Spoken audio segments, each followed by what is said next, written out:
What's up, Broncos country? Check out what happened while the Denver Broncos were on bye, family.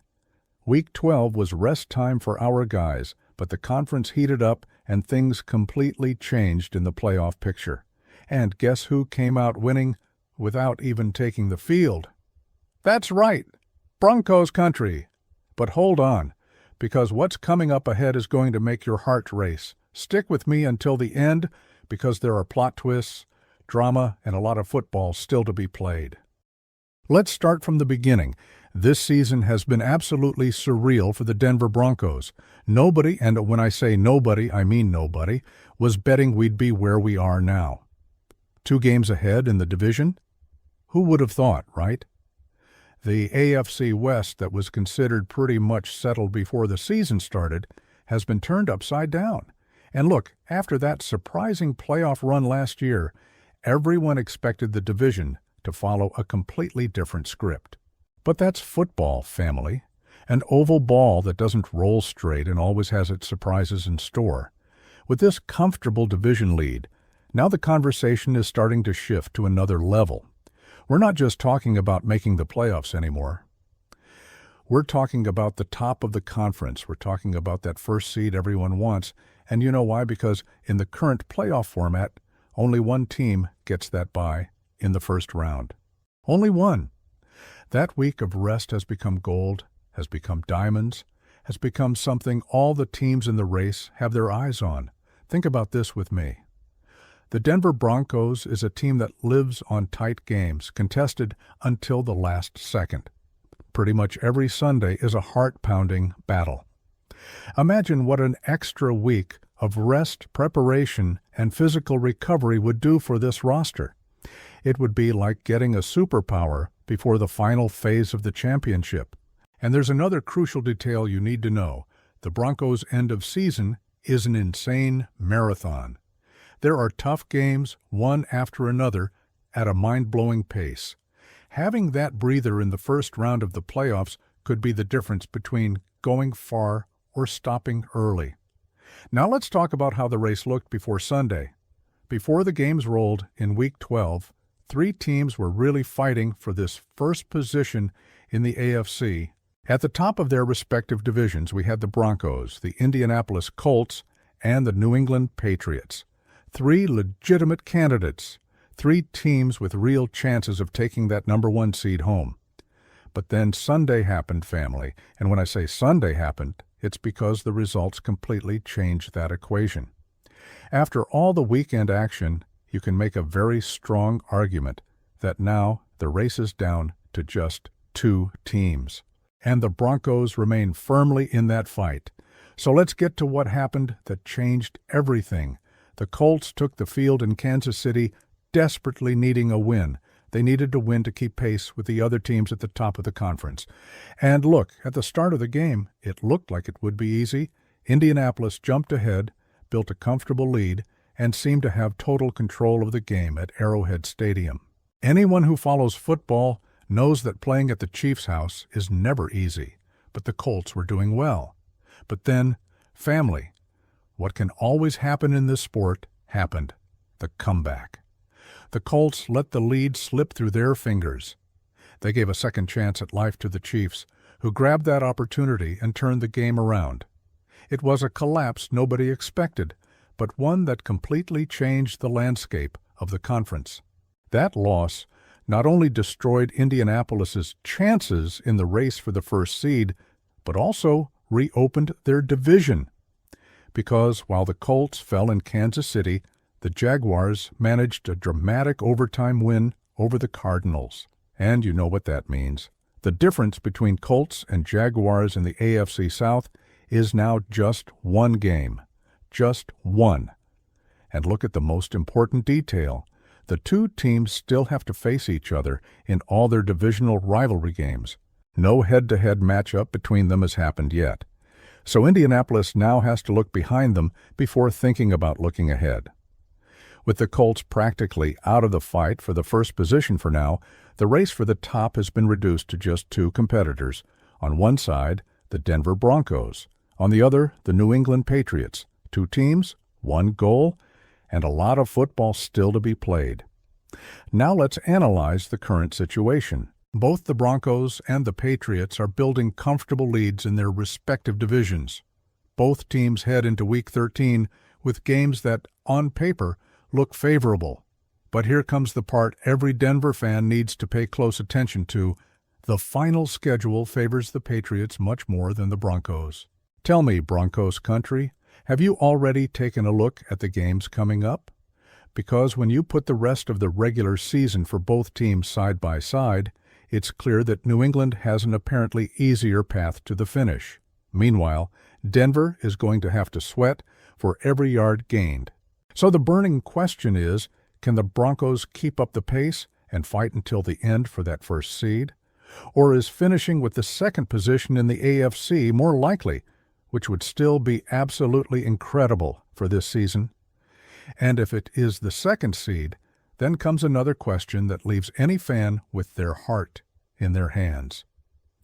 Subscribe to the channel now, Denver Broncos family, because every week there's analysis, hot news, and everything you need to know about our team. Don't miss any video. Hit that red subscribe button and turn on notifications to stay connected with everything happening with Broncos country. Getting back to the situation analysis, let's talk about this second seed scenario that could very well be where the Broncos finish the season. If that's the case, there's a very real possibility that haunts any fan. A third matchup against Patrick Mahomes and the Chiefs. Think about the playoff math. If Denver finishes second in the conference and the Chiefs continue in the hunt as a wild card or as division champions with a lower seed, the paths of both teams could cross again. And then, family, it would be the third time in the same season facing the same opponent. Except this time it would be elimination, all or nothing, life or death on the field. We've already faced the Chiefs twice this year. They were tough games, epic battles that showed how evenly matched these teams are. But a third matchup in the playoffs would be something completely different. The intensity multiplies, the pressure explodes, every play becomes crucial. And playing against Mahomes in January, family, is no joke for anyone. But before we get to that point, let's look at what needs to happen from here on out. Denver has huge games coming up. Each win further consolidates the position. Each stumble opens space for competitors.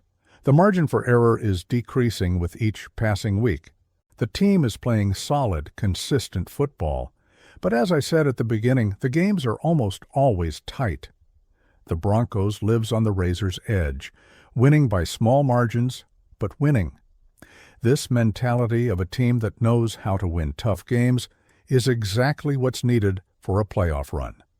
But it's also a style that takes its physical and mental toll on the players. Denver's defense has been the difference maker in many games. It's a unit that knows how to stop important drives, how to make turnovers appear at crucial moments, how to give that breather the offense needs. And on the other side of the ball, the offense has found ways to move the chains when necessary, to score enough points to win. But let's be realistic here. Broncos country. To keep this race for the first seed alive, the team is going to need to elevate their level. We can't just depend on close wins anymore.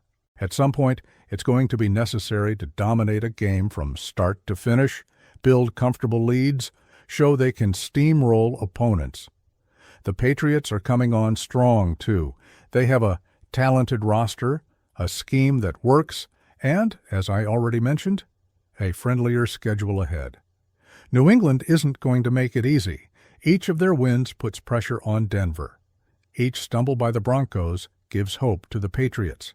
And look, there's another factor that can't be ignored, the pressure of being in this position. Denver started the season without big external expectations. Nobody was betting we'd be fighting for the conference's first seed. But now that we're here, the pressure increases. Expectations change. The spotlight gets more intense. How is the team going to handle that? How will the players respond when every game becomes even more important? These are the questions that will be answered in the coming weeks on the field with a lot of sweat and a lot of grit. What makes everything even more exciting is that we don't just control our own destiny. Yes, Denver needs to keep winning, but it also needs to root for opponents to stumble. It needs to follow every conference result. Every Sunday game can change the standings, can open or close opportunities. And there's the issue of physical wear and tear. We're getting to the final stretch of the season. Bodies are hurting. Injuries start to appear. Fatigue accumulates. That bye in Week 12 came at the right time for the Broncos. A week to rest, to recover, to prepare for the final stretch. But was it enough? While Denver was resting, other teams were banging heads, getting hurt, wearing themselves down. This could be an additional advantage. Broncos players had time to heal minor injuries, to work on specific aspects of the game, to recharge mentally. Now comes the time to capitalize on that rest. Week 13 is crucial. It's the moment to show that the bye was well used, that the team comes back even stronger, more focused, more prepared. A convincing win coming back from rest sends a message to the entire conference. The Denver Broncos isn't here by luck. It's here because it deserves to be. Let's also talk about the home field advantage factor. If the Broncos get that first seed, all playoff games until the Super Bowl would be at home, in Denver, with the altitude, with our fans, with all the advantages we know. Imagine that, family. Teams having to come play here on our turf with all the cards in our favor. But even the second seed would bring home field advantage until the conference championship. It would be just one less home game, but it would still be fundamental. Every home game in the playoffs is a blessing, is extra help that can make all the difference. The path to the playoffs is taking shape, the pieces are falling into place, and the Denver Broncos is well positioned to make a special run. But nothing is guaranteed yet, nothing is decided. Every snap from here on out is going to count. Every fourth down, every red zone, every possession could be the difference between reaching the goals or falling short. Sound off in the comments. Broncos country. Do you believe we can get that first seed? Or do you think the second position would already be a huge success for this season? Which scenario do you prefer? And what would you do differently if you were the coach thinking about this final stretch? The most important thing now is to keep our feet on the ground, but our hearts warm. To believe in the team, but understand that the work isn't complete yet. To celebrate each win, but already think about the next challenge. That's the mentality that takes teams far in the playoffs. And regardless of whether we finish first or second in the AFC, one thing is certain, this season is already special, already memorable, already exceeded all expectations. The Denver Broncos is back on the map of the league's relevant teams, is back in the conversation of championship contenders. And that, family, that's priceless. So let's keep following game after game, week after week. Let's root with the same passion as always. Let's believe in this roster that has surprised us positively. Let's make noise. Let's support. Let's be the extra force the team needs. Because at the end of the day, it doesn't matter if it's first or second seed. What matters is getting to the playoffs with rhythm, with health, with confidence. What matters is being prepared for when the elimination games begin. What matters is having the chance to fight for the title. And that chance, family, the Denver Broncos has in spades. The team has shown resilience throughout the season, showed it knows how to win in different ways, showed it never gives up no matter the score or situation. These characteristics are exactly what you need to go far in January. So while the other conference teams fight among themselves, while results keep happening week after week, the Broncos just need to do their part. Win the games they need to win. Execute the game plan. Play that physical, disciplined, winning football that has characterized the season. The Patriots will do their part. The Chiefs will continue being the Chiefs. The other playoff candidates will battle for their positions. But Denver has to worry only about Denver. Control what can be controlled. Focus on the next opponent, the next game, the next opportunity for victory. And when we look back at the end of the regular season, when the playoffs are about to start, this Week 12, when we were on bye, might be seen as the moment when everything changed. The moment when the pieces adjusted in our favor, the moment when the race for the first seed became more real, more possible, more tangible. But until then, it's hard work, total focus, commitment to excellence in every practice, in every team meeting, in every rep. The players know this, the coaching staff knows this, and we, the fans, also need to understand that the journey isn't over yet. Leave a like on this video. If you're excited about what's coming, share it with that friend who's also true Broncos country. And comment down below what you think is the team's biggest challenge in this final stretch.